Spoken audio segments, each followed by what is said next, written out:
ke mutum ce ko alja? Amma ba zai iya tuna da komai ba kan labari ba.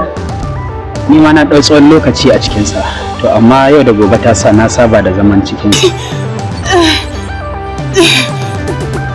Inna lillahi wa inna ilaihi raji'un.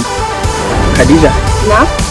Na san kin ɗauki tsawon lokaci a cikin wannan jeji. Kamar ya? A cikin shirin Kaga, wallahi ina jin tsoro a dajin nan. Kar ka tafi ka bar ni ne kaɗai. Tarkon mutuwa wani sabon salo daga kamfanin Algaita Media.